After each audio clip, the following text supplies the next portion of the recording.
Hello बच्चों, तो आज हम लोग स्टार्ट करने वाले एकल औषधि भस्म और पिष्टी के बारे में। जैसे अवरक आदि जितनी भस्म है 10 प्रकार, जो 10-12 भस्म होंगी, उनको हम लोग डिटेल में पढ़ेंगे। ठीक है। प्रोबल मोड ऑफ एक्शन, सभी प्रकार की लोह आदि धातुएं मृत यानी भस्मीभूत होने पर शीघ्र ही शरीर रश्मि यानी बॉडी फ्लूइड में मिल जाती हैं। ये शीघ्रता प्रयोग करने पर महारोगों को नष्ट करती हैं। यानी कि जितनी भी प्रकार की भस्म है, जितनी भी प्रकार की भस्में हैं वो क्या करती हैं, बॉडी फ्लूइड्स में मिल जाती हैं। बॉडी फ्लूइड्स में मिलने के बाद ये क्या करती हैं, शरीर में रेडली एब्जॉर्ब हो जाती हैं। रेडली एब्जॉर्ब होने की वजह से ये क्या करती हैं, जो रोग नॉर्मल मेडिसिन से नहीं सही होते वो भस्मों से सही हो जाते हैं।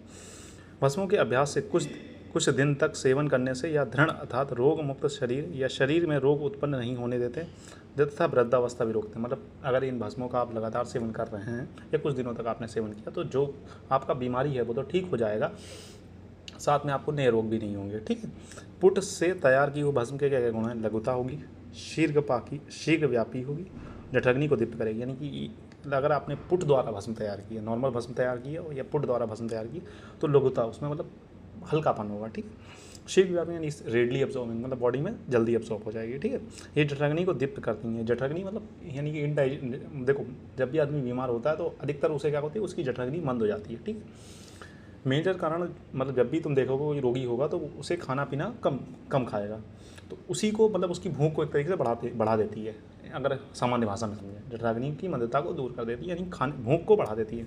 जितने भी आपने रोगी देखे उनकी भूख जो होती है कम हो जाती है। ये भस्में क्या करती हैं, भूख को बढ़ा देती हैं। ठीक है। लघु तथा शीघ्रव्यापी गुण के कारण भस्मों शरीर के रसों में शीघ्र ही मिल जाती हैं तथा शरीर के विभिन्न भागों एक्शन साइट पर आसानी से शीघ्र ही पहुंचकर दीपन व कांड करें। मतलब जहाँ पर इनकी जरूरत है वहाँ पर जाके वहाँ की अग्नि को दीप्त करेंगे। आयुर्वेद में अलग अलग धातुओं की अलग अलग अग्नि बताएगी, उन सारी अग्नियों को जाके दीप्त करेगी। आयुर्वेद में अनुसार जठराग्नि जो मंदता होती है वही सभी रोगों का कारण होती है। आयुर्वेद में ये बताया गया कि जठराग्नि जो मंदता है वो सभी रोगों का कारण है, और भस्म क्या कर रही है, जठराग्नि मंदता को दूर कर रही है। ठीक है। जिससे क्या है, इसी कारण ये सर्वरोग हर कही गई है। ठीक है। हम लोग पढ़ने वाले हैं नाग भस्म। ठीक है। नाग भस्म को पढ़ते हैं। निर्माण विधि, नाग भस्म, नाग को लेना है, मनशिला को लेना है और नींबू सुरस।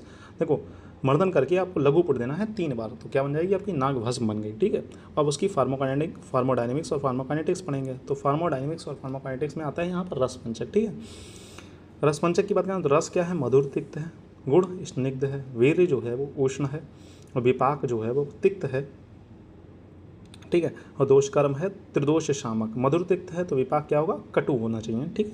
यहाँ पर तिक्त लिखा है बुक में तो मैंने तिक्त ही लिख दिया होगा। ठीक है। वैसे कटु होना चाहिए कायदे में। चिकित्सीय गुण में देखें तो दीपन पाचन ब्रश्य बल्ले। मैंने कहा दीपन पाचन, अगर आप कुछ भी नहीं आता, जैसे जैसे कभी कभी पेपर आ जाता है उसमें पूछ लिया फार्माकोडायनेमिक्स फार्माकाइनेटिक्स, अब आपको चिकित्सीय गुण बिल्कुल याद नहीं आ रहे, तो दीपन पाचन ब्रश्य बल्ले, इन 4 चीज़ों को आप गांठ बांध लें। ठीक है। कुछ भी नहीं समझ में आए तो ये लिखना है।